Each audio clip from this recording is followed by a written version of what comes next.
Hello students, कैसे हैं आप सभी। आपने कक्षा 10 में अध्याय 5 में भाग 1 पढ़ा। भाग 1 में आपने जाना कि भोजन क्या होता है, पोषण क्या होता है, श्वसन क्या होता है, उत्सर्जन क्या होता है, यानी ये जो जैव प्रक्रम हैं क्या होते हैं और क्या इनका उपयोग है जीवों के लिए।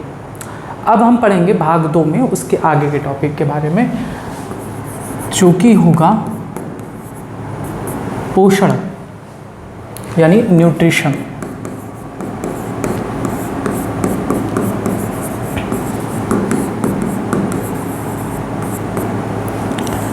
हम पढ़ेंगे कि आपने पिछले वाले वीडियो में पढ़ा था कि पोषण क्या होता है, भोजन को ग्रहण करना, और ऊर्जा जो होती है वो कहाँ से मिलती है, भोजन से। यानी ऊर्जा का स्रोत क्या है, भोजन, और भोजन को ग्रहण करना ही कहलाता है पोषण। तो पोषण यानी भोजन ग्रहण करना, है ना। हमारे शरीर में ऊर्जा के लिए भोजन की आवश्यकता होती है, साथ ही साथ हमारे शरीर में शरीर की वृद्धि के लिए और भी आवश्यक चीज़ की आवश्यकता होती है, जैसे प्रोटीन, खनिज, विटामिन आदि, इनकी आवश्यकता होती है। और शरीर के अनुरक्षण के लिए, यानी शरीर के बॉडी के मेंटेनेंस के लिए भी इनकी आवश्यकता होती है। अलग अलग जीव जितने भी हैं पृथ्वी पर, वे सभी अपना भोजन अलग अलग तरीके से बनाते हैं। अब पोषण की विधि के आधार पर हम जीवों को 2 कैटेगरी में डिवाइड करते हैं। पोषण की विधि के आधार पर हम जीवों को 2 कैटेगरी में डिवाइड करते हैं। एक होते हैं स्वपोषी और एक होते हैं परपोषी, यानी ऑटोट्रॉफ और हेटेरोट्रॉफ।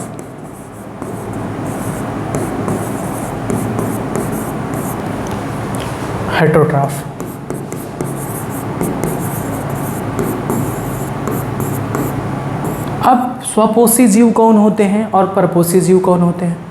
स्वपोषी जीव वे जीव जो अपना भोजन स्वयं बनाते हैं,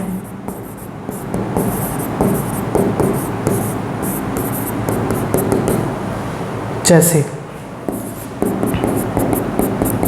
पौधे, प्रकाश संश्लेषी जीवाणु,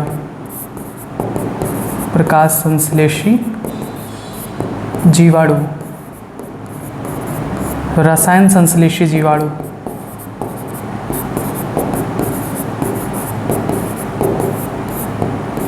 ये अपना भोजन स्वयं बना लेते हैं। परपोषी जीवों की बात करें तो वे जीव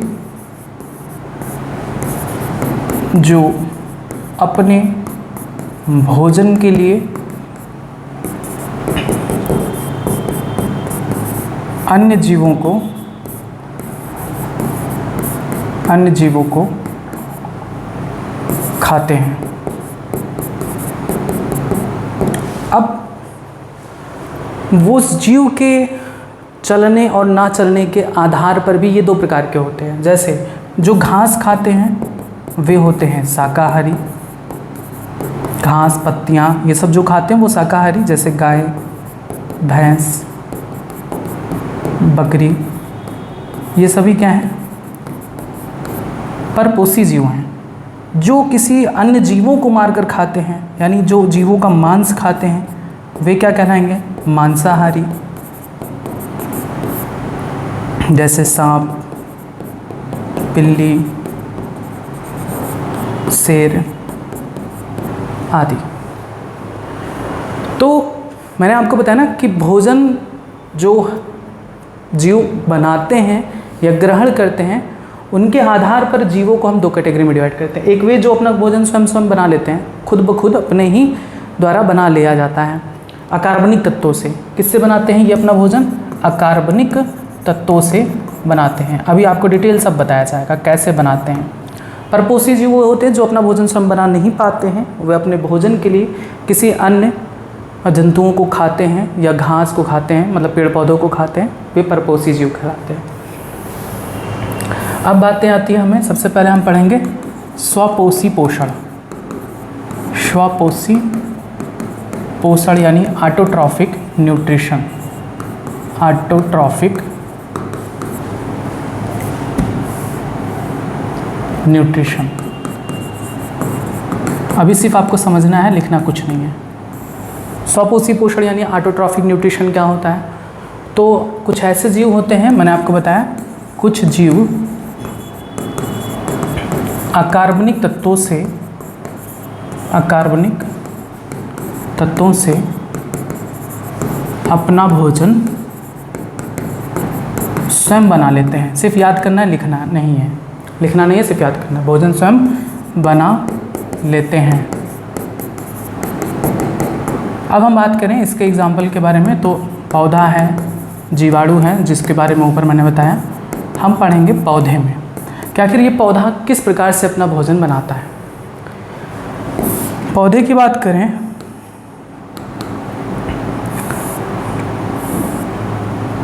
तो एक पौधे में उसके ज़मीन के नीचे बहुत सारी उसकी जड़ें होती हैं जो दूर दराज तक फैली होती हैं।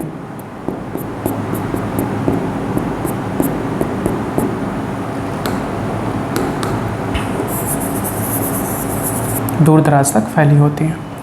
तो जो जड़ है, जो पौधे का जड़ है, ये है जड़, ये है तना, यहाँ पर भी तनों की शाखाएं होंगी और यहाँ पर पत्तियाँ भी होंगी। तो जो पौधे हैं वे जड़ों द्वारा जल का अवशोषण करते हैं और खनिजों का अवशोषण करते हैं। खनिजों का अवशोषण करते हैं जड़ द्वारा, यानी जड़ द्वारा इन्हें H2O खनिज आदि प्राप्त होता रहता है। अब इनकी पत्ती को अगर हम देखें, इनके हम किसी एक पत्ती की संरचना को देखें,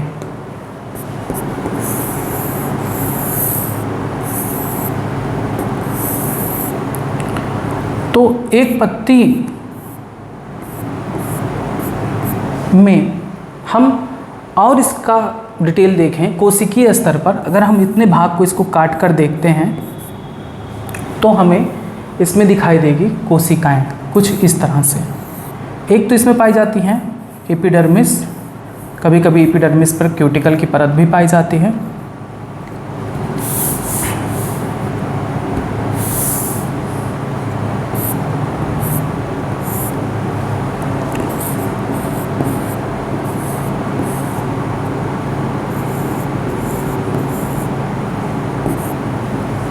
और इसमें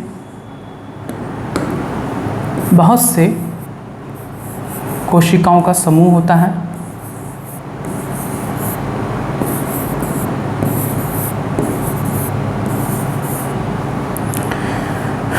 इन कोशिकाओं में कोशिकांग पाया जाता है जिसका नाम है क्लोरोप्लास्ट, हरित लवक। शुरुआत में मैंने आपको बताया था कि हरित लवक की मदद से ही पौधे अपना भोजन बनाते हैं। ठीक है, ये आपकी है बाह्य त्वचा। बाह्य त्वचा पर क्यूटिकल नामक परत भी होती है।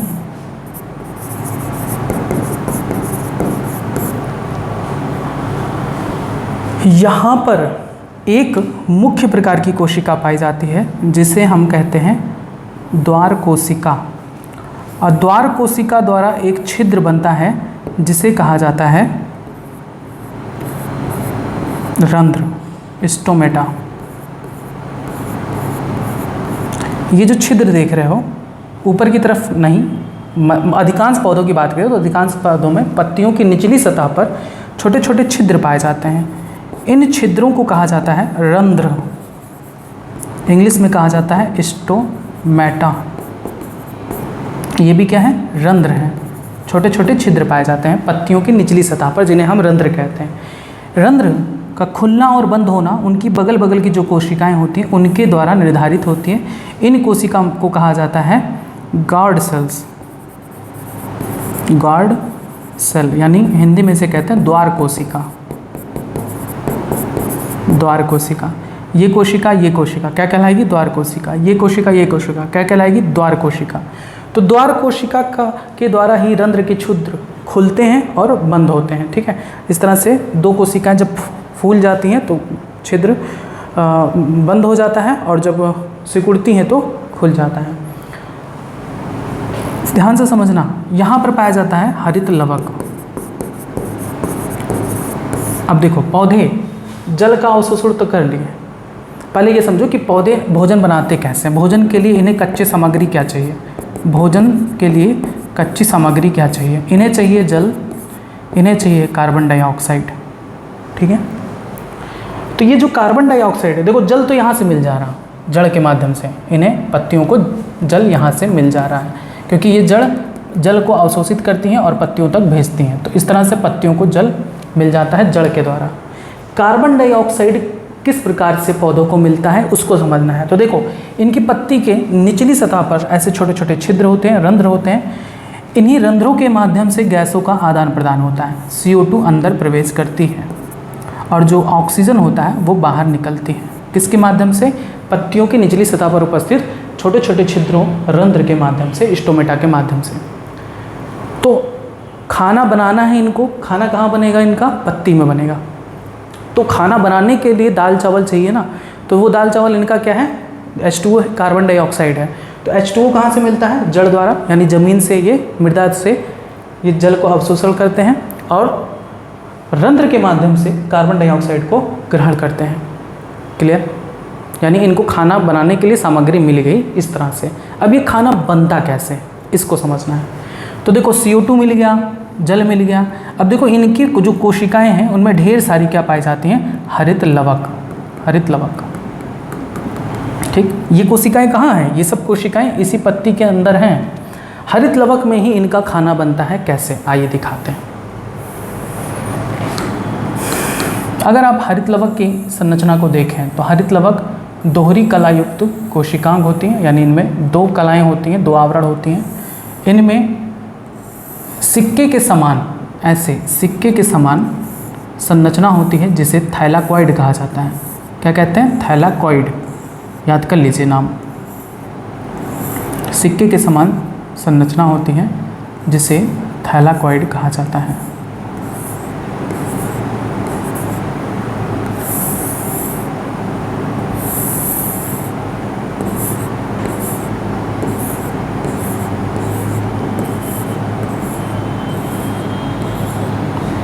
एक को कहते हैं, एक सिक्का जो दिखाई दे रहा है उसे हम कहते हैं थैलेकॉइड, ठीक। सारा फिगर आप बनाते चलेंगे। थैलाकॉइड एक को कहते हैं, एक थैलाकॉइड, दूसरा, तीसरा थैलाकॉइड, चौथा थैलाकॉइड, पांचवा थैलाकॉइड। इस तरह से थैलाकॉइड समूह में सिक्के के रूप में अरेंज होते हैं। थैलाकॉइड के समूह को कहा जाता है ग्रैना। क्या कहा जाता है? ग्रैना। यानी ग्रैना क्या हुआ? थैलाकॉइड का समूह।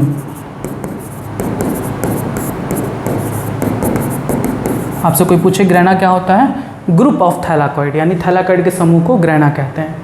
अब इसके बाद जो भी पदार्थ यहाँ पर बचता है, जो द्रव यहाँ पर आपका बच रहा है, ये सब पदार्थ, ये सब जो भाग आपको दिख रहा है, ये सब जो भाग दिख रहा है, ये सब भाग कहलाता है स्ट्रोमा।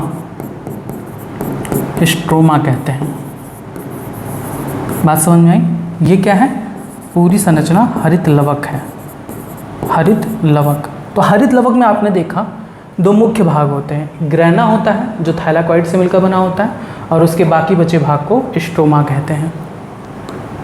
यहाँ पर भी आपको बताऊं कि एक बहुत ही महत्वपूर्ण वर्णक पाया जाता है जिसकी वजह से पत्तियों का रंग हरा भी दिखाई देता है। आपसे क्वेश्चन पूछा भी जा सकता है। एक वर्णक पाया जाता है जिसे हम कहते हैं पर्णहरिम। इंग्लिश में कहते हैं इसे क्लोरोफिल। क्लोरोफिल, पर्णहरिम, जिसकी वजह से पत्तियों का रंग हरा दिखाई देता है। तो ये जो पर्णहरिम है वो कहाँ पाया जाता है? तो पर्णहरिम पाया जाता है थैलाकॉइड के आवरण पर। ठीक, इतनी बातें समझ में आई। अब भोजन का निर्माण यहीं होता है। भोजन का निर्माण पौधों में हरित लवक में ही होता है, क्योंकि हम लोगों के शरीर में हरित लवक नहीं पाया जाता। हम लोगों के शरीर में जो कोशिकाएं हैं, हम लोगों के कोशिकाओं में हरित लवक नहीं पाया जाता, नहीं तो हम भी धूप में खड़े हो जाते हैं और बढ़िया भोजन बन जाता है अंदर ही अंदर। लेकिन हम लोगों की कोशिका में हरित लवक नहीं पाया जाता। ये आपको 9th क्लास में बताया गया होगा कोशिका वाले चैप्टर में। इस वजह से हम लोग अपना भोजन नहीं बना सकते, क्योंकि पौधों में हरित लवक पाया जाता है। इस वजह से पौधे अपने हरित लवक की मदद से भोजन बना सकते हैं। अब पौधे अपना भोजन कैसे बनाते हैं, वही प्रक्रिया हमें समझनी है। आपने देखा भोजन बनाने के लिए पौधों को क्या चाहिए। भोजन बनाने के लिए पौधों को चाहिए H2O और CO2, है ना, जल और कार्बन डाइऑक्साइड। तो आपने देखा कि जल पौधे जड़ों द्वारा अवशोषित कर लेते हैं, जड़ों द्वारा अवशोषित कर लेते हैं, जो पत्तियों तक भेज दी जाती है। इनमें भी संवहन तंत्र पाया जाता है। जैसे हम लोगों में संवहन तंत्र का कार्य करता है रक्त, इन लोगों में संवहन तंत्र का काम करता है 2 ऊतक, जिसका नाम है जाइलम और फ्लोएम। तो वो उसके माध्यम से, जाइलम के माध्यम से जल यहाँ पत्तियों तक पहुँचता है। अब देखो पत्ती में ही भोजन का बनना है, तो पत्तियों में जो कोशिकाएँ हैं उनमें हरित लवक पाई जाती है। तो हरित लवक तक जल भी पहुँच गया, और कार्बन डाइऑक्साइड कैसे जाता है, रंध्र के माध्यम से जाता है अंदर, यानी कार्बन डाइऑक्साइड भी पहुँच गया। यानी हरित लवक के पास H2O और CO2 दोनों पहुंच गए। लेकिन इसके अलावा भी पौधों को अपना भोजन बनाने के लिए जो सबसे मुख्य चीज़ है वो है सूर्य का प्रकाश। सूर्य का प्रकाश चाहिए, यानी पौधों को अपना भोजन बनाने के लिए सूर्य के प्रकाश की आवश्यकता होती है। इसीलिए कहा जाता है सूर्य पृथ्वी पर ऊर्जा का एकमात्र स्रोत है। ऊर्जा का एकमात्र स्रोत है। पृथ्वी पर ऊर्जा का एकमात्र स्रोत कौन है? सूर्य। क्योंकि सूर्य की ऊर्जा का प्रयोग पौधे करते हैं अपना भोजन बनाने के लिए। उन पौधों को जंतुओं खाते हैं, तब जाके जंतु जिंदा रहते हैं। पौधे नहीं रहेंगे तो क्या जंतु जिंदा रहेंगे? अब चाहे वो शेर हो चाहे चीता हो, उससे मतलब नहीं है। शेर भी जिसे खाएगा वो भी तो पौधे पर डिपेंड है। यानी मान लो शेर हिरन को खाता है, तो हिरन तो पौधों को खाता है ना। तो पौधा नहीं रहेगा तो हिरन रहेगा नहीं। हिरन नहीं रहेगा तो क्या शेर किसको खाएगा? नहीं खा पाएगा, तो शेर भी मर जाएगा। यानी जीवित जो जीवन है पृथ्वी पर, जीवन वो सूर्य के वजह से ही है। यानी सूर्य का प्रकाश एकमात्र स्रोत है ऊर्जा का पृथ्वी पर। और इसके साथ साथ सूर्य का प्रकाश भी चाहिए, और इसके साथ साथ क्या चाहिए? पर्णहरिम भी चाहिए पौधों को अपना भोजन बनाने के लिए।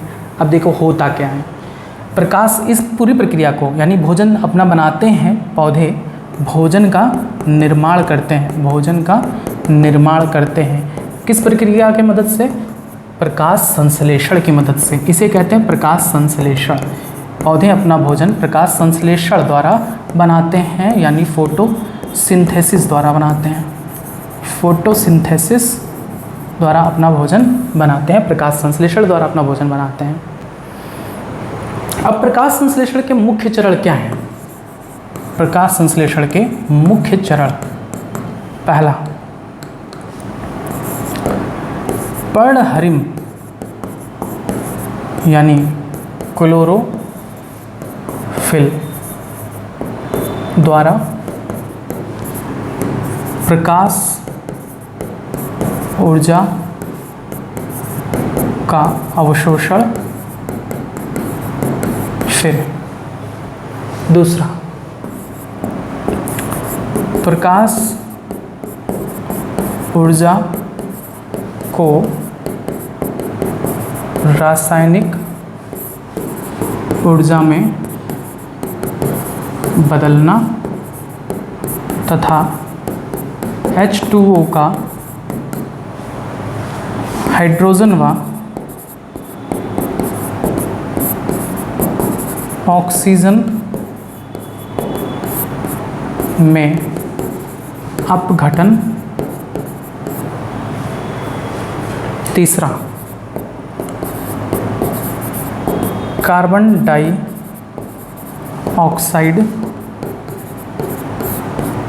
का कार्बोहाइड्रेट में अपचयन। कार्बोहाइड्रेट में अपचयन। अभी सिर्फ आप इसको समझिए। 3 स्टेप आते हैं। पर्णहरिम द्वारा प्रकाश ऊर्जा का अवशोषण, प्रकाश ऊर्जा का रासायनिक ऊर्जा में बदलना, H2O का हाइड्रोजन ऑक्सीजन में अपघटन, कार्बन डाइऑक्साइड का कार्बोहाइड्रेट में अपचयन। अब इसको पहले समझो। पहला स्टेप क्या है प्रकाश संश्लेषण का? प्रकाश संश्लेषण का पहला स्टेप है कि सूर्य के प्रकाश ऊर्जा का, यानी प्रकाश ऊर्जा का उपयोग कौन करता है? सबसे पहले पर्णहरिम। पर्णहरिम सूर्य के प्रकाश ऊर्जा को अवशोषित करता है और उसे बदल देता है किसमें? रासायनिक ऊर्जा में। रासायनिक ऊर्जा में बदल देता है, यानी एटीपी के फॉर्म में। एटीपी का फुल फॉर्म होता है एडेनोसिन ट्राइफॉस्फेट। ये ऊर्जा अणु होता है, उच्च ऊर्जा अणु होते हैं, जिसके कारण हमें ऊर्जा प्राप्त होता है, पौधों को भी इससे ऊर्जा प्राप्त होती है। एटीपी का फॉर्मेशन होता है, यानी पहला काम क्या है? पर्णहरिम द्वारा प्रकाश ऊर्जा को रासायनिक ऊर्जा में बदलना। दूसरा पर्णहरिम द्वारा सूर्य के प्रकाश ऊर्जा को अवशोषित करना। दूसरा होता है प्रकाश ऊर्जा को रासायनिक ऊर्जा में अपघटित करना। उसके बाद H2O का हाइड्रोजन और ऑक्सीजन में कन्वर्जन। ठीक है, हाइड्रोजन और ऑक्सीजन में टूटना, जिसकी मदद से इनको इलेक्ट्रॉन मिलता है। इनको इसकी मदद से इलेक्ट्रॉन मिलता है, क्योंकि ये लेंदी प्रोसेस है। आपको सिर्फ थोड़ी चीज़ें यहाँ पर बताई जा रही हैं। अब अभी छोटे क्लास में, जब आप हायर क्लास में जाओगे तब डिटेल बताया जाएगा। अभी सिर्फ आपको सिर्फ चीज़ों को समझना है, थोड़ा थोड़ा याद करना है, जिससे आप आगे इसको अच्छी तरीके से समझ पाओ। तो प्रकाश संश्लेषण का पहला स्टेप क्या है? पर्णहरिम द्वारा प्रकाश ऊर्जा का अवशोषण।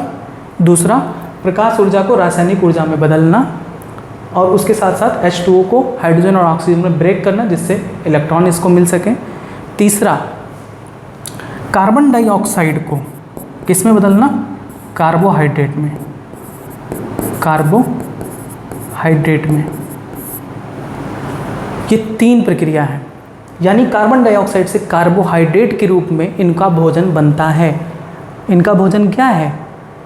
इनका भोजन पनीर, चिल्ली, दाल, चावल नहीं है। क्या है? कार्बोहाइड्रेट है। तो ये कार्बोहाइड्रेट को बनाती हैं और इसी कार्बोहाइड्रेट से इनको ऊर्जा प्राप्त होता है। और जब इनके अंदर कार्बोहाइड्रेट ज़्यादा हो जाता है तो ये स्टार्च के रूप में इसको जमा कर देते हैं। यानी पौधों में ऊर्जा का भोजन का संचय, पौधों में भोजन का संचय किस रूप में होता है? स्टार्च के रूप में होता है। यही मैंने आपको बताया। तो आलू जो आप खाते हो ना, वो स्टार्च है। तो उस आलू को हम खाते हैं तो स्टार्च के रूप में कार्बोहाइड्रेट हमें मिलता है। हम उस स्टार्च को डाइजेस्ट करते हैं और ब्रेक डाउन करते हैं किसमें? ग्लूकोज में। और उस ग्लूकोज से हमें ऊर्जा प्राप्त होती है। अगर हमें ऊर्जा की ज़रूरत है तो ग्लूकोज में बदलेगा, नहीं तो वो ग्लूकोज ग्लाइकोजन में कन्वर्ट हो जाता है। यानी हमारे शरीर में जो भोजन का संचय होता है, भोजन का संचय हमारे शरीर में जो होता है वो किस फॉर्म में होता है? ग्लाइकोजन के रूप में। ये सब क्वेश्चन आपसे कॉमनली पूछा जा सकता है आपके क्लास वगैरह में, आपके टेस्ट वगैरह में। तो ये याद करना है। 2 ही पॉइंट हैं। एक तो ये कि पौधों में भोजन का संचय किस रूप में होता है? तो स्टार्च के रूप में होता है। जंतुओं में भोजन का संचय किस रूप में होता है? ग्लाइकोजन के रूप में होता है। बातें क्लियर है यहाँ तक? आप समझ लिए कि प्रकाश संश्लेषण कैसे होता है। 3 स्टेप होते हैं और तीनों स्टेप में लास्ट में क्या बनता है? कार्बोहाइड्रेट। क्लियर है बातें? आइए इसका हम एक और रूप आपको दिखाते हैं। जो प्रकाश संश्लेषण का मुख्य अभिक्रिया है उसको आपको तत्काल याद करना है। जैसे प्रकाश संश्लेषण की अभिक्रिया है 6CO2 + 12H2O gives C6H12O6 + 6O2 + 6H2O। ठीक, ये है आपका प्रकाश संश्लेषण, जिसमें आपको प्रकाश, सूर्य का प्रकाश चाहिए होता है, सूर्य का प्रकाश, और साथ ही पर्णहरिम की आवश्यकता होती है, जिसमें कार्बन डाइऑक्साइड के माध्यम से क्या बनता है? कार्बोहाइड्रेट। यही है आपका प्रकाश संश्लेषण की मुख्य अभिक्रिया। तो देखो, आपने देखा कि पौधे जल को जड़ों द्वारा अवशोषित करती हैं और पत्तियों में उपस्थित निचली सतह पर जो रंध्र होती हैं, छोटे छोटे छिद्र होती हैं, उनके माध्यम से कार्बन डाइऑक्साइड का अवशोषण करती हैं। और किस प्रकार से? कार्बन डाइऑक्साइड और जल के माध्यम से सूर्य के प्रकाश की उपस्थिति में ये कार्बोहाइड्रेट का निर्माण करती हैं। उस दौरान ऑक्सीजन भी उत्पन्न होता है। इसीलिए तो कहते हैं कि पौधे द्वारा दिन के समय ऑक्सीजन उत्पन्न होता है, क्योंकि दिन के समय सूर्य के प्रकाश के कारण ऐसी रिएक्शन होती है, तो उनके पत्तियों में ऑक्सीजन बनता रहता है, इसलिए वे ऑक्सीजन छोड़ती हैं। क्लियर है बातें? तो अभी तक जो आपने बचपन में पढ़ा था उनके आप साइंटिफिक रीज़न जान रहे हो। जो आप पढ़ते थे कि पौधों से हमें ऑक्सीजन मिलता है, कैसे मिलता है? ऐसे मिलता है। ठीक है। तो ये था पौधों में कि ये पौधे किस प्रकार से अपना भोजन बनाते हैं। अब यहाँ पर ये ज़रूरी नहीं है कि सभी पौधों में ये जो स्टेप है वो एक इसी क्रम में हो, कोई ज़रूरी नहीं है। ये ज़रूरी नहीं कि पहले पर्णहरिम द्वारा प्रकाश ऊर्जा का अवशोषण हो, फिर उसके बाद प्रकाश ऊर्जा को रासायनिक ऊर्जा में बदला जाए, फिर उसके बाद कार्बन डाइऑक्साइड से कार्बोहाइड्रेट बदला जाए। ये ज़रूरी नहीं कि ये ऐसे ही स्टेप में हो, इसी श्रेणी में हो, इसी क्रम में हो, ये ज़रूरी नहीं है। क्योंकि कुछ पौधे जैसे मरुद्भिद पौधे, अब ये मरुद्भिद पौधा क्या होता है? मरुद्भिद पौधा क्या होता है? तो आपने डिज़र्ट का नाम सुना है, रेगिस्तान, जहाँ पर जल की बड़ी कमी होती है। तो जल की कमी होती है, इस वजह से वहाँ के जो पौधे होते हैं, अब देखो पहले हम यहाँ पर एक चीज़ और बता दें आपको, ये जो पत्ती में मैंने आपको बताया ना कि पत्तियों में उसकी निचली सतह पर रंध्र भी पाए जाते हैं ना, पत्तियों में निचली सतह पर रंध्र पाए जाते हैं, छिद्र पाए जाते हैं।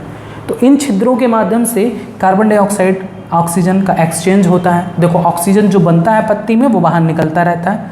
अब देखो जो H2O है जिसको जड़ द्वारा पौधे अवशोषित करते हैं, जल भी सूर्य की गर्मी की वजह से वाष्प बनकर, H2O भी वाष्प बनकर, जल भी वाष्प बनकर रंध्र के माध्यम से पत्तियों की निचली सतह से निकलते रहते हैं। जल का वाष्प के रूप में निकलना क्या कहलाता है? वाष्पोत्सर्जन कहलाता है। वाष्पोत्सर्जन यानी ट्रांसपायरेशन कहलाता है। बहुत इंपॉर्टेंट पॉइंट है ये, ट्रांसपायरेशन कहलाता है। ज़्यादातर आपको मौखिक में पूछा जाता है, ओरल टेस्ट में। तो वाष्पोत्सर्जन क्या होता है? जल का वाष्प के रूप में पत्ती के रंध्र के माध्यम से निकलना ही वाष्पोत्सर्जन कहलाता है। तो ये जल की हानि है, यानी बेवजह जल जो बेचारा खींच रहा है बड़ी मेहनत से, वो जल वाष्प बनकर धूप की गर्मी से निकल जाता है। तो अब जो रेगिस्तानी पौधे होते हैं यानी मरुद्भिद पौधे जो होते हैं, जिनके पास कमी है, ऑलरेडी कमी है जल की, जो रेगिस्तान में पाए जाते हैं मरुद्भिद पौधे, उनके पास जल की ऑलरेडी बहुत कमी होती है। अगर उनकी जो पत्तियां हैं इस तरह से पानी का हानि करने लगे वाष्प के रूप में, तब तो वो जीवित ही नहीं रह पाएंगे। तो इन पौधों की जो पत्तियां होती हैं, उनके जो रंध्र होते हैं वो दिन के समय बंद होते हैं, दिन के समय बंद होता है, इनका छिद्र दिन के समय बंद होता है, जिससे दिन के समय कोई भी जल वाष्प के रूप में उड़े ना। जैसे यहाँ पर दिखाते हैं हम आपको। अब ये जो रंध्र है ना, रंध्र का खुलना और बंद होना कौन निर्धारित करता है, इसको समझिए।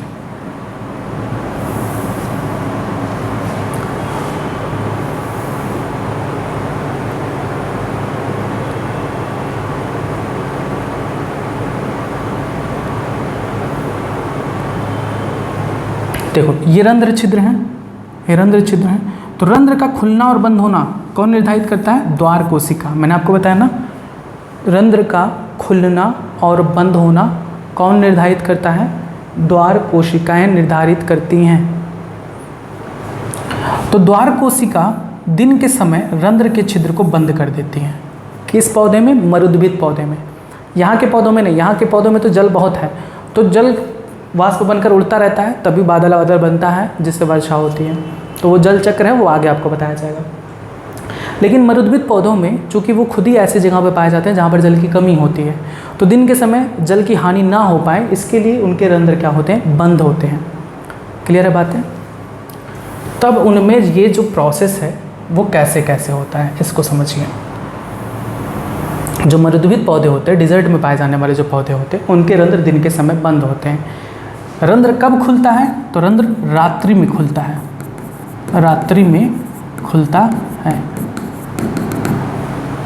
तो रात्रि में खुलता है तो उसके लिए कुछ प्रक्रियाएं जो हैं वो पहले ही दिन के समय हो जाती हैं। कौन सी प्रक्रिया हो जाती है? यानी पर्णहरिम द्वारा प्रकाश ऊर्जा का अवशोषण हो जाता है, प्रकाश ऊर्जा का रासायनिक ऊर्जा में परिवर्तन हो जाता है, और कुछ कार्बन डाइऑक्साइड से बीज का एक उत्पाद बन भी जाता है, और आधी प्रक्रिया होकर दिन के समय रुक जाती है। फिर रात के समय जब रंध्र खुलता है तब कार्बन डाइऑक्साइड उसके अंदर जाता है, और तब जाकर प्रकाश संश्लेषण की प्रक्रिया पूरी होती है। ठीक है? तो कोई ज़रूरी नहीं है कि सभी पौधों में ये क्रियाएं ऐसे ही क्रम से हों, कुछ पौधों में ये क्रम इधर उधर भी हो सकता है। ठीक है? तो इतनी बात आपने समझिए कि किस प्रकार से पौधे अपना भोजन बनाते हैं। क्लियर है? कोई डाउट हो तो ज़रूर बताइए। अब आप यहाँ पर नोट करेंगे, हेडिंग डालेंगे, कुछ बातें आप नोट करेंगे। पहला हेडिंग डालेंगे आप शुरू से जो आपने पढ़ा है, पोषण यानी न्यूट्रिशन। न्यूट्रिशन लिखेंगे इसमें, जब हम टहलते हैं या साइकिल की सवारी करते हैं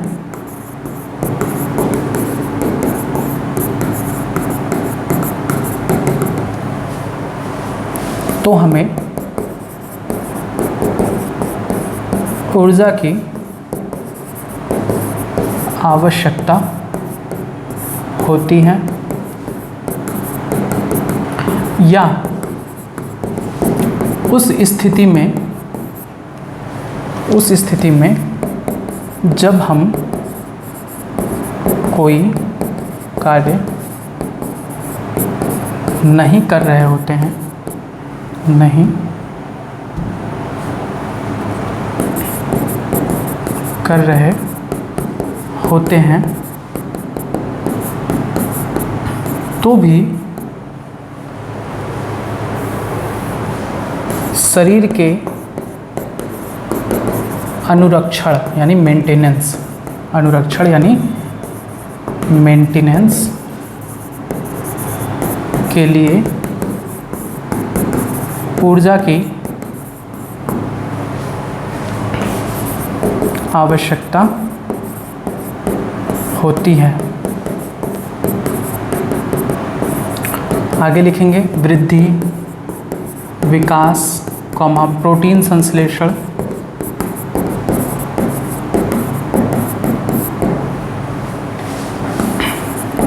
आदि के लिए भी हमें बाहर से पदार्थों की आवश्यकता होती है, आवश्यकता होती है। यह ऊर्जा का स्रोत तथा जो पदार्थ हम खाते हैं वह क्या है? भोजन है। बस नेक्स्ट आप हेडिंग डालोगे कि सजीव अपना भोजन कैसे प्राप्त करते हैं,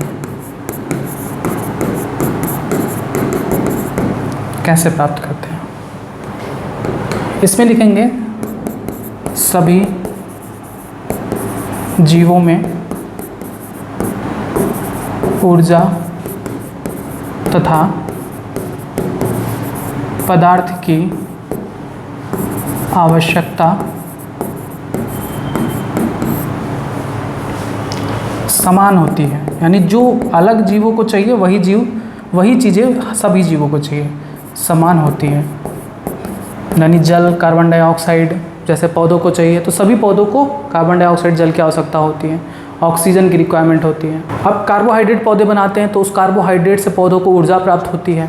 जंतु हैं तो जंतु उस पौधे को खाते हैं जिससे उन्हें कार्बोहाइड्रेट प्राप्त होती है, तब वो कार्बोहाइड्रेट से ऊर्जा प्राप्त करते हैं।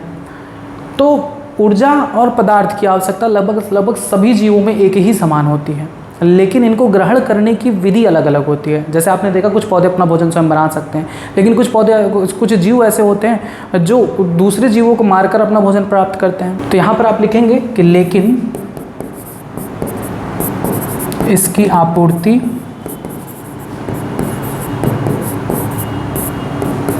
भिन्न विधियों द्वारा होती है, भिन्न विधियों द्वारा होती है। लिखेंगे कुछ जीव अकार्बनिक स्रोतों से कार्बन डाइऑक्साइड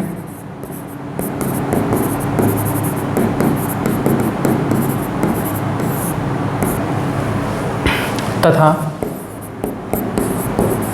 जल के रूप में सरल पदार्थों को प्राप्त करते हैं, सरल पदार्थों को प्राप्त करते हैं। यहाँ पे लिखेंगे कि जैसे ये लिखेंगे ये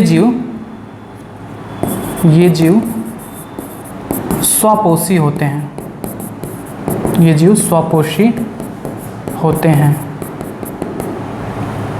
उदाहरण जैसे पौधे, प्रकाश संश्लेषी जीवाणु, प्रकाश संश्लेषी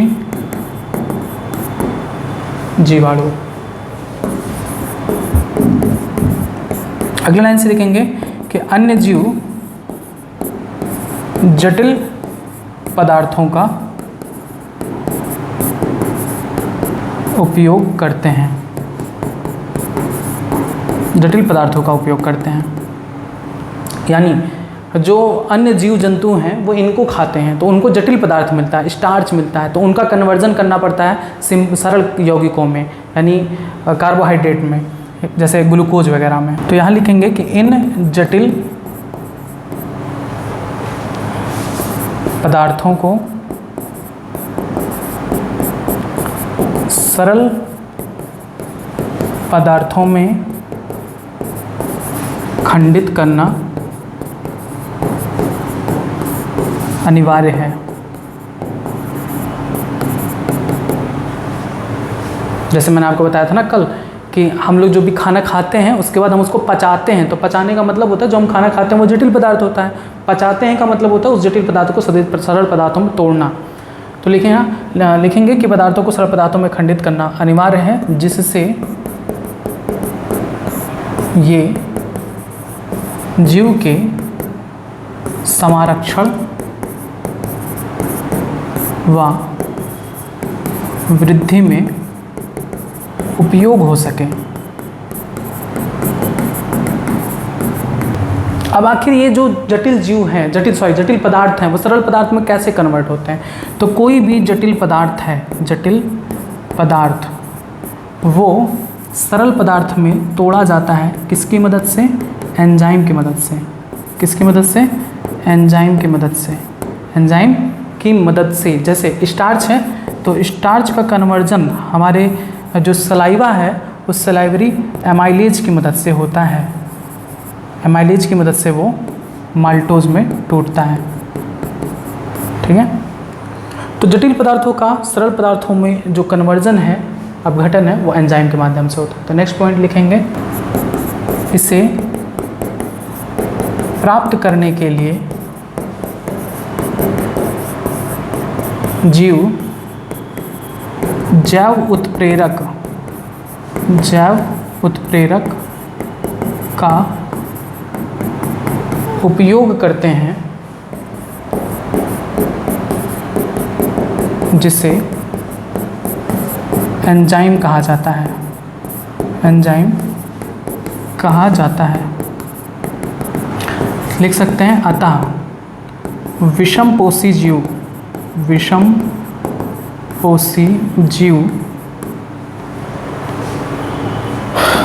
आहार के लिए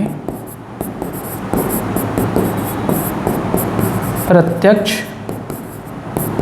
या अप्रत्यक्ष रूप से स्वपोषी जीवों पर निर्भर होते हैं।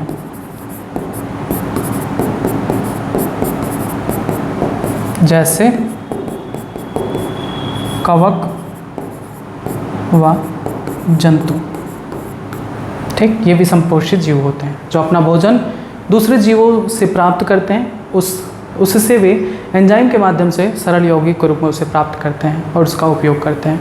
अब यहाँ पर एक बात लिखी हुई है कि विषमपोषित जीव प्रत्यक्ष या अप्रत्यक्ष रूप से स्वपोषी जीवों पर निर्भर होते हैं। इसका क्या मतलब होता है? देखो, प्रत्यक्ष रूप से का क्या मतलब होता है, जैसे गाय है ना, वो गाय स्वपोषी जीव को डायरेक्ट खाती है, घास खाती है। तो घास क्या है? पौधा है, और पौधा है यानी ये स्वपोषी है।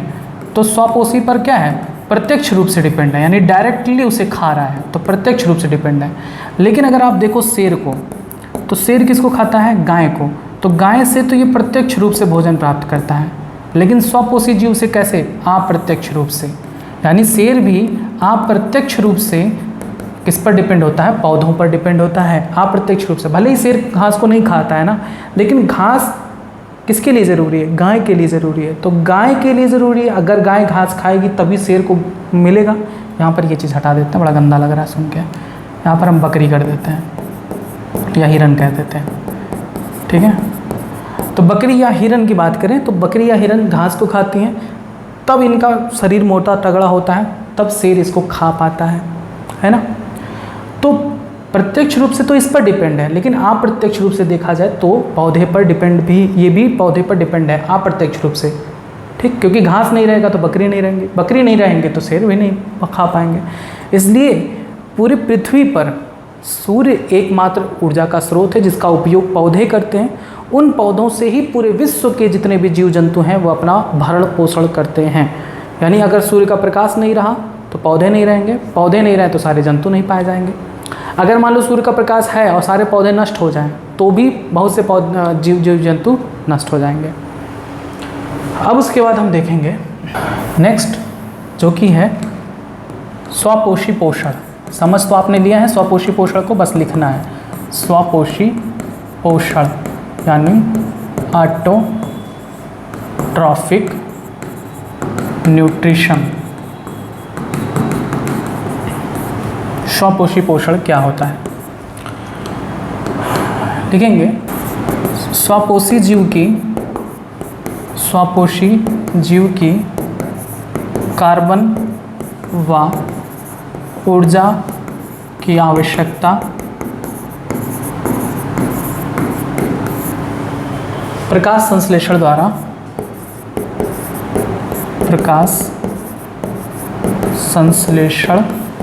द्वारा पूर्ण हो जाती है।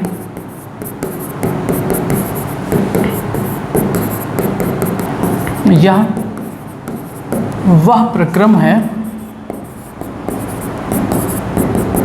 जिसमें स्वपोषी बाहर से लिए गए पदार्थों को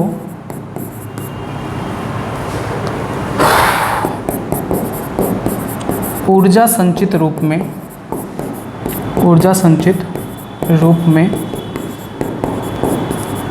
परिवर्तित कर देता है।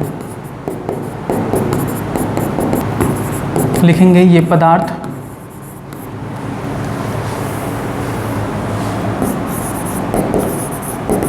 कार्बन डाइऑक्साइड व जल के रूप में लिए जाते हैं तथा सूर्य के प्रकाश व जल की उपस्थिति में कार्बोहाइड्रेट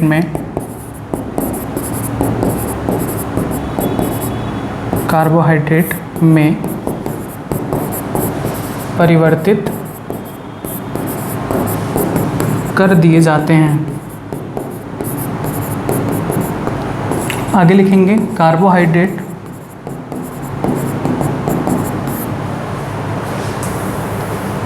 पौधों में ऊर्जा प्रदान करने के लिए प्रयुक्त किए जाते हैं।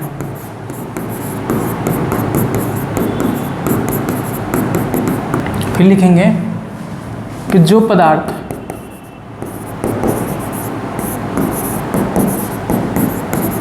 कार्बोहाइड्रेट के रूप में तुरंत उपभोग नहीं किए जाते,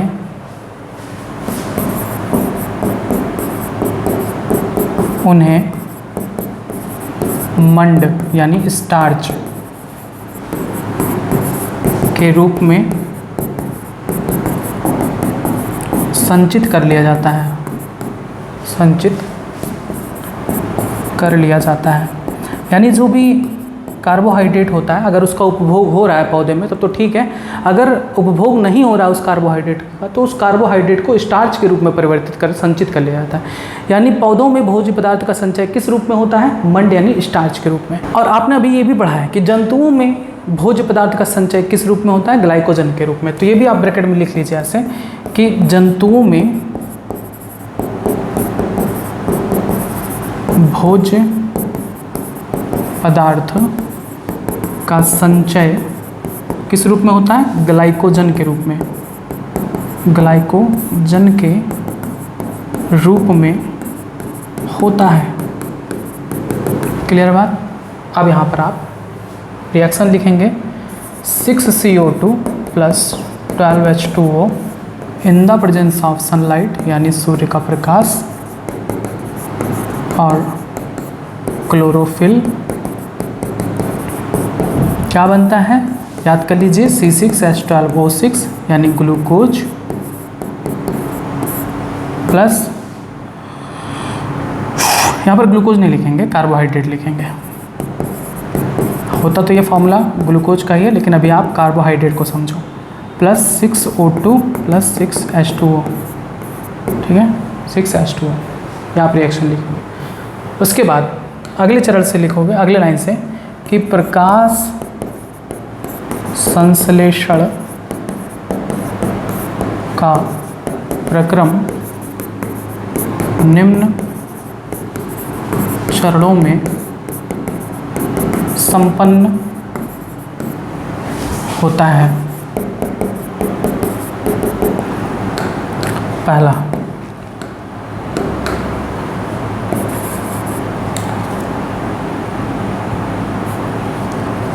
पर्णहरिम यानी क्लोरोफिल द्वारा प्रकाश ऊर्जा का अवशोषण, प्रकाश ऊर्जा का अवशोषण, ठीक है। दूसरा,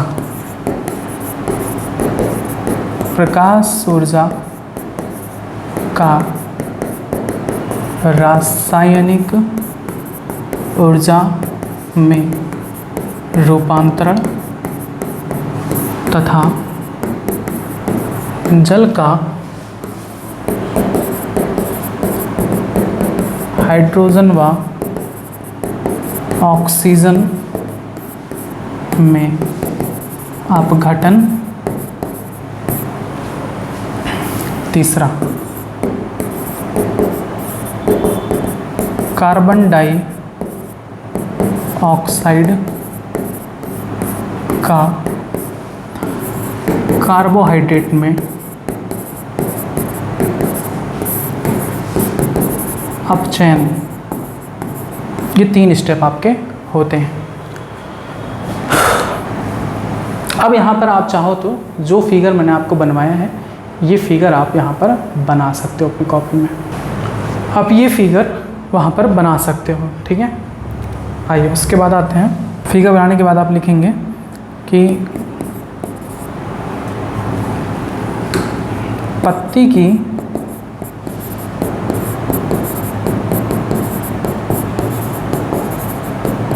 कोशिकाओं में हरे रंग का कोशिकांग हरित लवक, हरित लवक यानी क्लोरोप्लास्ट पाया जाता है। क्लोरोप्लास्ट पाया जाता है। हरित लवक में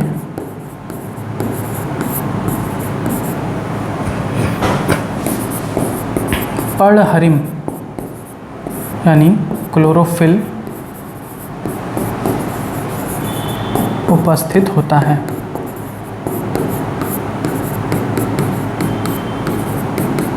ठीक, अब बात आती है कि आखिर पौधे कार्बन डाइऑक्साइड का अवशोषण कैसे करते हैं। तो लिखेंगे पौधे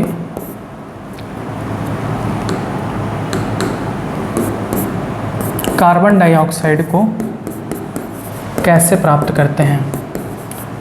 तो आपको पता है कि पत्तियों की निचली सतह पर छिद्र होता है जिसे हम रंध्र कहते हैं। रंध्र के माध्यम से सामान्य विसरण के द्वारा कार्बन डाइऑक्साइड अधिक सांद्रता यानी बाहरी वातावरण से पत्ती के अंदर कम सांद्रता की तरफ जाता है। लिखेंगे कि रंध्र जो पत्ती पर एक छिद्र के रूप में पाया जाता है, सॉरी एक नहीं लिखेंगे, पत्ती में छोटे छिद्र के रूप में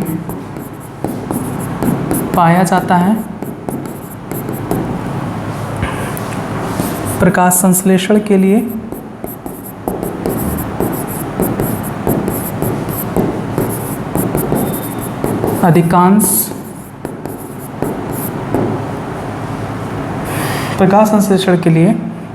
अधिकांश गैसों का आदान प्रदान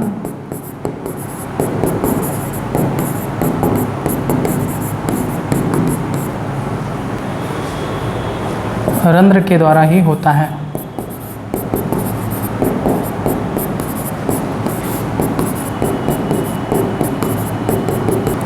उसके बाद लिखेंगे कि गैसों का आदान प्रदान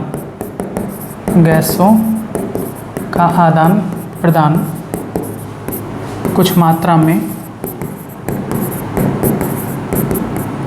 जड़ व तना द्वारा भी होता है। ठीक, तो हम ये सिर्फ नहीं कहेंगे किसी पत्ती के द्वारा गैसों का आदान प्रदान होता है, पत्ती जड़ तना सभी के द्वारा गैसों का आदान प्रदान होता है। फिर नेक्स्ट लाइन से लिखेंगे इन रंध्रों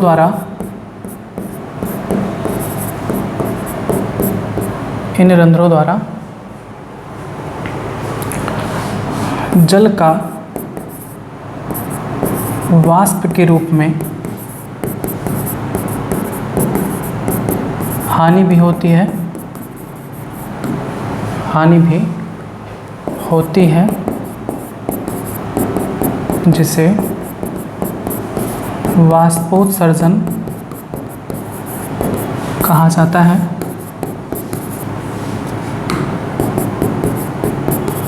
अतः जब पौधों को कार्बन डाइऑक्साइड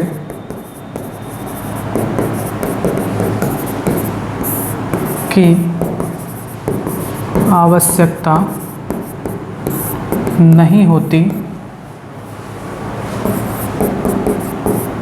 तब पौधों में ये रंध्र के छिद्र बंद रहते हैं जिससे जल की हानि ना हो। ठीक है, तो अब ये यहाँ पर इम्पोर्टेंट है कि रंध्र का छिद्र किसके द्वारा नियंत्रित होता है, उसका बंद होना और खुलना। तो ये क्वेश्चन आपसे पूछा जाता है, तो आप लिखोगे कि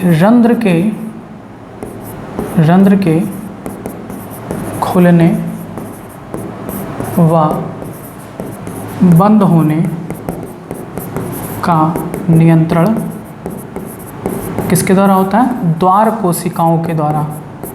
द्वार कोशिकाओं यानी गार्ड सेल्स द्वारा होता है। कब कैसे क्या होता है? तो याद रखेंगे कि द्वार कोशिका जब जल ग्रहण करके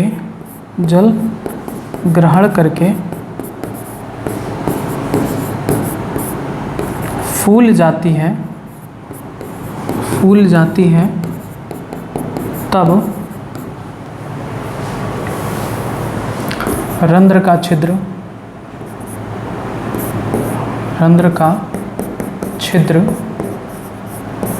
खुल जाता है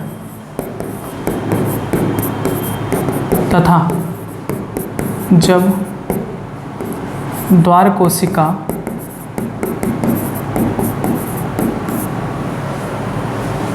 द्वारा जल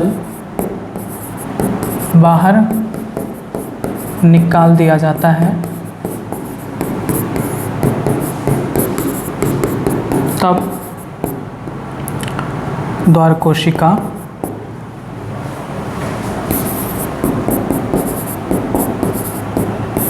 सिकुड़ जाती है, जिससे रंध्र का छिद्र बंद हो जाता है। रंध्र का छिद्र बंद हो जाता है। अब यहाँ पर रंध्र का आप चित्र भी बना सकते हैं कि रंध्र कैसे दिखाई देती है। तो रंध्र में ये गार्ड सेल्स होती हैं डंबल शेप में।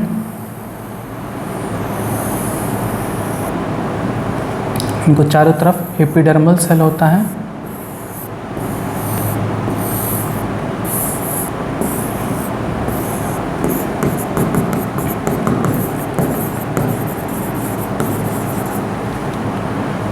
इसके अंदर पाया जाता है हरित लवक क्लोरोप्लास्ट।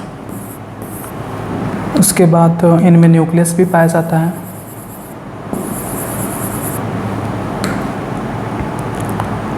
और चलिए नेमिंग कर देते हैं। ये आपका द्वार कोशिका।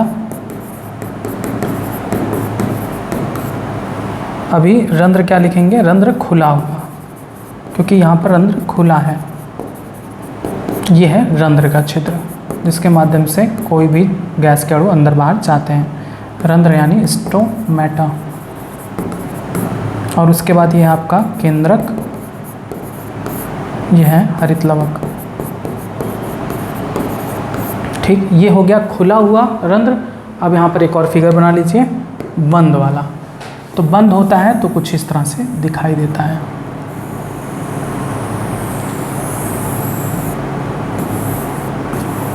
अभी रंध्र का छिद्र क्या है? बंद है।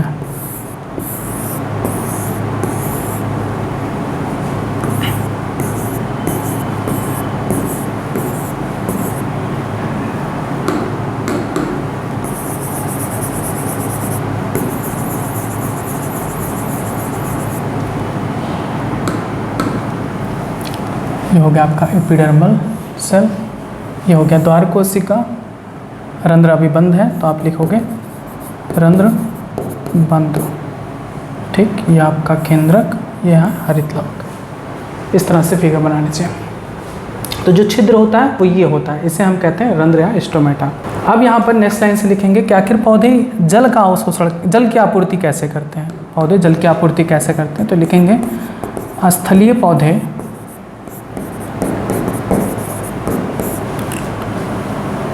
जल की आपूर्ति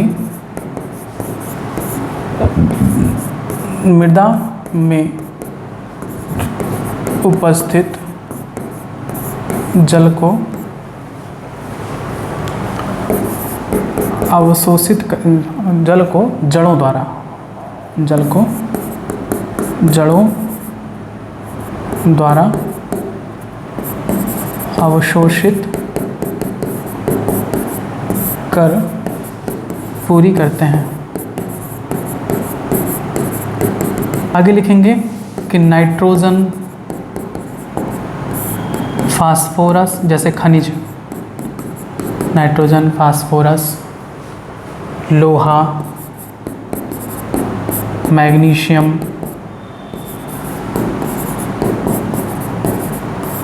आदि अन्य पदार्थ भी मृदा द्वारा प्राप्त करते हैं। ठीक है, मृदा द्वारा प्राप्त करते हैं। इनमें से सबसे ज़्यादा जो उपयोगी तत्व है वो है नाइट्रोजन। पूछा जा सकता है नाइट्रोजन का क्या उपयोग है। तो नाइट्रोजन एक आवश्यक तत्व है जिसका उपयोग प्रोटीन संश्लेषण में होता है। प्रोटीन संश्लेषण व अन्य में होता है। लिखेंगे कि पौधे इन्हें, यानी नाइट्रोजन को, ऐसे लिखेंगे नाइट्रोजन को, पौधे नाइट्रोजन को उन कार्बनिक पदार्थ के रूप में लेते हैं, पदार्थ के रूप में, ज़्यादातर नाइट्राइट के रूप में, नाइट्राइट रूप में लेते हैं, जिन्हें जीवाणु वायुमंडलीय नाइट्रोजन से बनाते हैं।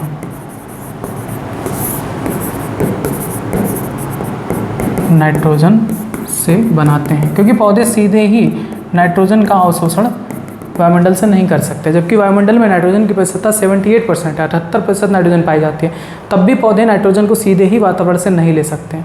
उस नाइट्रोजन का कन्वर्जन होता है नाइट्राइट में, अमोनिया में, नाइट्रेट में, तब जाके नाइट्रेट को ये पौधे अवशोषित करते हैं। ठीक, यानी उस नाइट्रोजन को इन नाइट्राइट में बदलने के लिए कौन इंपॉर्टेंट होता है? जीवाणु। तो जो जीवाणु पाए जाते हैं मृदा में, उन्हें हम नाइट्रोजन स्थिरीकारक जीवाणु कहते हैं, जो वायुमंडलीय नाइट्रोजन को नाइट्रेट में बदलते हैं और उस नाइट्रेट को ये पौधे अवशोषित करते हैं। अब नेक्स्ट लास्ट आपका हेडिंग है इस टॉपिक का, वो है परपोषी पोषण, यानी हेटेरोट्रॉफिक न्यूट्रिशन।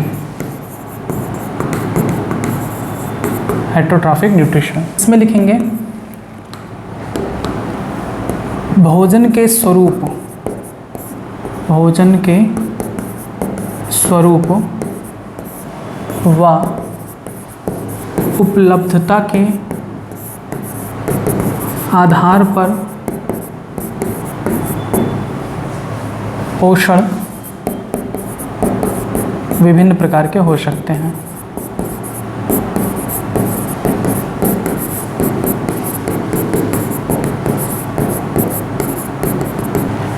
इसके अतिरिक्त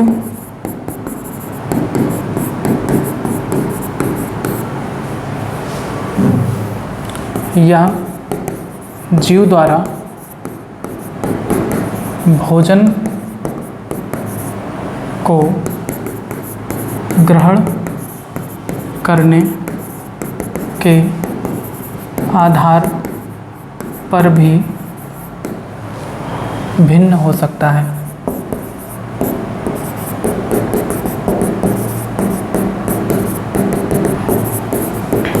उदाहरण के लिए, यदि भोजन स्रोत अचल जैसे घास अचल है,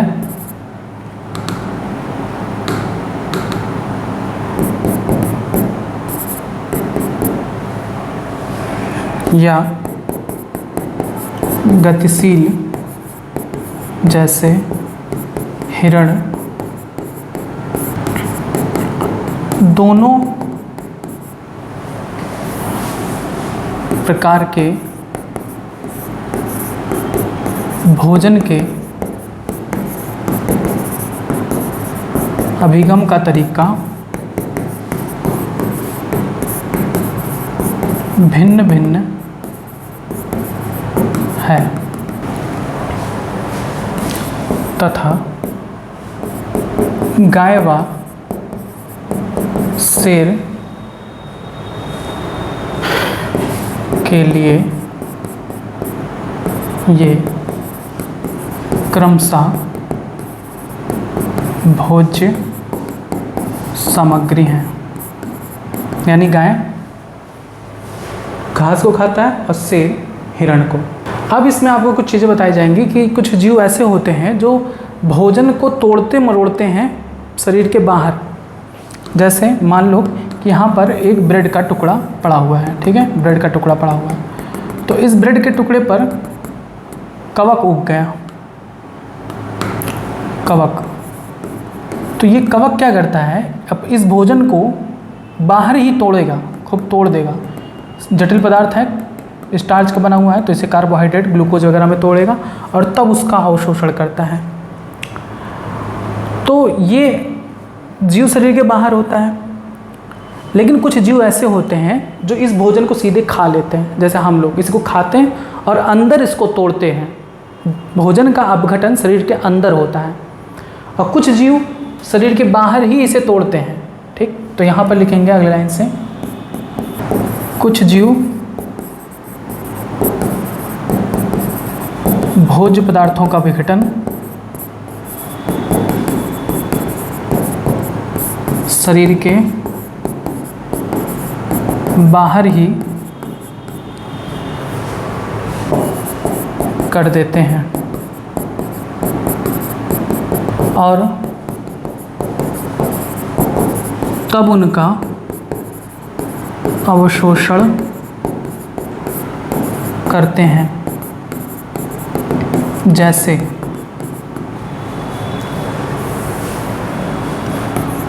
फफूंदी, कहते हैं ना फफूंदी लग गई है, फफूंदी, ईस्ट, कुकुरमुत्ता, मशरूम, ये सभी आदि कवक। ये काम कौन करता है, कवक करते हैं। कवक अपने शरीर के बाहर ही भोज्य पदार्थों का अपघटन करता है। फिर नेक्स्ट लाइन से लिखेंगे, अन्य जीव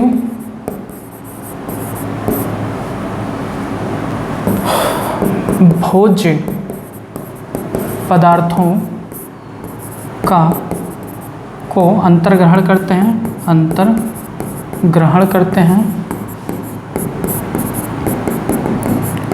तथा शरीर के अंदर उनका पाचन करते हैं।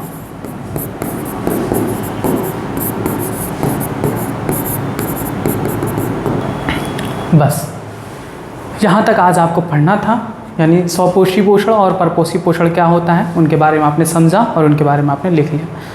उम्मीद है कि आपको टॉपिक समझ में आया है। इसके आगे जो भी टॉपिक होगा वो जल्द ही आपको बताया जाएगा। तब तक मेरा कुछ क्वेश्चन है जिसके आपको आंसर इस वीडियो के कमेंट बॉक्स में भी देना है और अपनी कॉपी में भी नोट करना है। पहला क्वेश्चन, प्रकाश संश्लेषण के जो चरण आपको बताए हैं वे कौन कौन से हैं, 3 चरण बताए गए हैं, वो कौन कौन से हैं। दूसरा, प्रकाश संश्लेषण की प्रक्रिया कहाँ संपन्न होती है। नेक्स्ट, प्रकाश ऊर्जा का अवशोषण कौन करता है। नेक्स्ट, पौधों में संचित भोज्य पदार्थ किस रूप में होता है। नेक्स्ट, जंतुओं में संचित भोज्य पदार्थ किस रूप में होता है। नेक्स्ट, प्रकाश संश्लेषण का रासायनिक अभिक्रिया बताइए। नेक्स्ट, रंध्र का खुलना और बंद होना किस कोशिका के द्वारा नियंत्रित होता है। बस इतने क्वेश्चन हैं जिनके आंसर आपको कमेंट बॉक्स में भी देना, अपने कॉपी में भी नोट करना। आगे जो भी टॉपिक हो जल्दी बताया जाएगा, तब तक आप जुड़े रहें यूट्यूब चैनल बायोलॉजी हिंदी के साथ। धन्यवाद।